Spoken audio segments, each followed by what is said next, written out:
রাসূলুল্লাহ, ইয়া হাবিবাল্লাহ, ওগো নবীজি আপনি আসলেন, আমার আব্বা যে আসলো না, আমার আব্বা কোথায়? নবীজি কোনো জবাব দেয় না, নিচের দিকে তাকিয়ে চোখের পানি ছেড়ে দিয়া কান্দেন আর বলেন, আল্লাহ এই 7 বছরের বাচ্চাকে আমি কেমনে বলবো তার বাবা জান্নাতে চলে গিয়েছে? এই কথাটা এখন এর কেমনে কইবো? নবীজির কাছে বারবার প্রশ্ন করেন, চোখের পানি ছেড়ে দিয়া কান্দেন, জবাব দেয় না। এবার এই বাচ্চা দৌড় দিয়ে গিয়া নবীজির কদম মোবারক জড়াইয়া ধরে বলেন, কথা বলেন না কেন?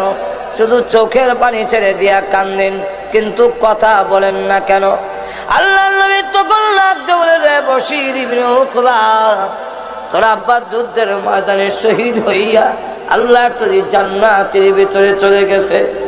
এমনি বাচ্চা কান্দে আর বলে, ইয়া রাসূলুল্লাহ সূর্য লাল হয়ে গেছে, আমার যে আর কেউ নাই, আমার মা নাই, আমার ভাই বোন কেউ নাই, আমি কোথায় যাব? সন্ধ্যা হয়ে গেলে রাত্রে আমি আমার আব্বার গলায় ধরে ধরে আমি ঘুমাইতাম, এখন কার গলায় ধরে ঘুমাবো? আমার আব্বা আপনার সাথে যে চলে গেলেন, একবার চিন্তা করলেন না আমার ছেলের কি হবে, কোথায় যাবে? একবারও তো আমার আব্বা এই কথা চিন্তা করলেন না। যাওয়ার আগে কোনো কথা বললেন না।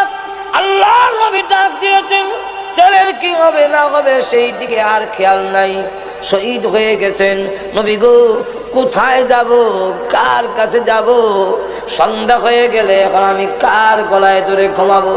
এমনি আল্লাহর নবী টান দিয়ে তাকে বুকের সঙ্গে ধরে ধরে বলেন, রে বশীর ইবনে উকবা, কান্দিস না, তোর কান্নায় আমার বুকে দারুণ ব্যথা হয়। যদিও তোর আব্বা জান্নাতে চলে গিয়েছে, আমি আর এনে নিতে পারবো না, কিন্তু এখন থেকে আমি ঘোষণা দিলাম, যতদিন পর্যন্ত আমি জীবিত থাকবো, বাকি জিন্দেগির জন্য আমি রাসূল তোর আব্বা হয়ে গেলাম। এখন থেকে তুমি আমার গলায় ধরে ধরে ঘুমাবি। এই ছিল আশিক রাসূল।